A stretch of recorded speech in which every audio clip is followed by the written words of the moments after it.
All right, good day and welcome back to Everything Mathematics. And our focus for today, we're basically going to be looking at matrices and algebra, how algebra can be incorporated in matrices and how we could use certain concepts and know-how of matrices to solve algebraic questions. And the branch of algebra that I'm looking at here is nothing too complicated. It's just the simple fact of finding an unknown in any given matrix, right? So, sorry about that. Here we have an example. Here we're given matrix n, and they said that matrix n is equal to R, 8, 4, and 2. And in this case, they told us that matrix n is a singular matrix, therefore find R. And believe it or not, as simple as this question looks, this question is testing two concepts. First of all, it's testing us to see if we know what is a singular matrix. And secondly, it's also testing to see if we know to find the determinant of a matrix. So as simple as it looks, it's actually testing a lot. A question like this for CSEC might worth between 3 to maybe 4 marks. Maybe not 4, 4 might be a stretch, but at least maybe 3, possibly 2 nowadays. They're doing a lot of, yeah. So let's take that for what it was. So if n is equal, if n is a singular matrix, that is telling us that the determinant of n is actually equal to 0. That's what we need to know. Once we understand that, then the rest are supposed to be a walk in the park. So once we know that, in other words, then we're saying that when we find the determinant of n, which in this case is r times 2, remember, the product of the leading diagonal minus the product of the minor diagonal. So in this case is r times 2 minus 8 times 4, that's supposed to be equal to 0. That's the determinant. Good. And once we figure that out, we have 2r minus 32. And here we come down to finding the subject of the formula, which should not be anything outside of our realms of mathematical abilities. We transpose the 32, it's negative here, so when it goes on the other side, it becomes positive. So we have 2r is equal to 32, and then we want to make r the subject of the formula, so we divide here by 2, and whatever we do on one side of the equation, we do on to the other side also. So r will be equal to 16. 16 is our r, our unknown. So this unknown value here is actually 16. And of course, what you could do, if you so desire, you could easily plug in 16 here and find the determinant, and you should end up getting 0, right? So that's scenario 1. Then we have a second scenario here. In a second scenario here, they gave us two matrices. So they gave us matrix A, and in matrix A here, I'm seeing that we have an unknown. So we have 3, 4, K, which is the unknown in this case, 5, and then we have matrix B, which is given as 17, 32, 16, and 33. And here what they tell us here. In this case, they told us if A squared is equal to B, find K. I like this. Find K. And here, what you need to understand, when they say A squared, I believe you, even I got caught up once here. Once upon a time, I thought A squared simply means that each element, you just square it. But no, it's actually what squaring does. You take the entire matrix and you multiply it by the entire matrix itself. Just as what we would have had, let me say 3 squared, you actually saying this is the entire 3 multiplied by 3, right? But with numbers, it makes more sense saying it so, but yes, even with unknowns, it's the same. So that's A times A is equal to B. And they ask us to find K. So we just have to take matrix A and realize, take note of which values corresponding to K and match it onto the other side. So in essence here, what we have now is matrix A, which is 3, 4, K, and 5. And we multiply that by matrix A, which is 3, 4, K, and 5. But we know that that's supposed to be equal to matrix B, which is given as 17, 32, 16, 33. And this is where the tricky part comes, but if you use logical reasoning, we will see it. In essence, we're saying that when we multiply this row here by this row here, we're supposed to get this element here, because that is the element that corresponds to row 1 times row 2. So in essence, we're saying 3 times k plus k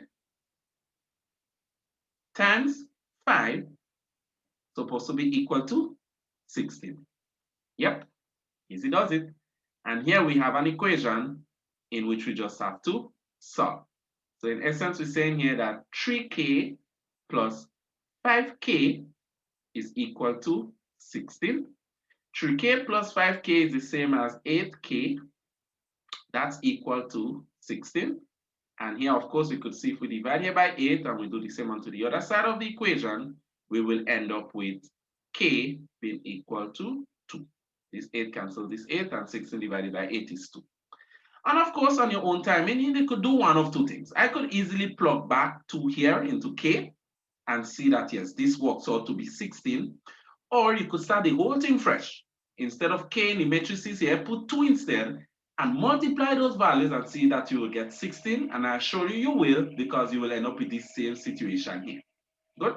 So that's another scenario where, of course, we have to understand or use our concept of matrices to solve an unknown value. And another way you could see it, and I mean, mind you, this thing is complex, man. You could see this in numerous ways. So don't think this is a one-shot thing. Here's another scenario, and we're going to wrap up with this one. So they say now, if C, matrix C is equal to 9, they have an M here, 4, and 6. Matrix D, we have 4, 6, 11, and H. And then we have matrix E. All these are given matrices, right? So they give us that. In the question, you're given this. 13, 8, 15, and 14. And guess what they said? Look at what they tell us. They told us that if C plus D is equal to E, find M, find M and H. And this again is a very straightforward one. We just need to come up with a system of equations that correspond to M and H. So here in essence, what we're saying is that matrix C, which is 9, M, 4, and 6, when added to matrix D, which is 4, 6, 11, and H. So this is matrix C, this is matrix D. When added, we get matrix E, which is 13, 8, 15, and 14. And what we need to understand when adding matrices is that corresponding elements are added to each other. So in other words, 9 is the corresponding element to 4. The corresponding elements are the elements that are in the same position, same situation, in the same, well, not the same matrix, but in the other matrix. So in other words, it's like corner with corner. The same corner to the next corner. The other corner to the other, well, I don't know if that makes any sense. But yes, the 9 is corresponding with the 4. The 4 is corresponding with the 11. The M is corresponding with this 6 here. And this 6 here is corresponding to the H. So that is how we add matrices. So 9 plus 4 will indeed give us 13. 4 plus 11 will give us 15. M, which we don't know, whatever that is, when we add to 6, we're supposed to get 8.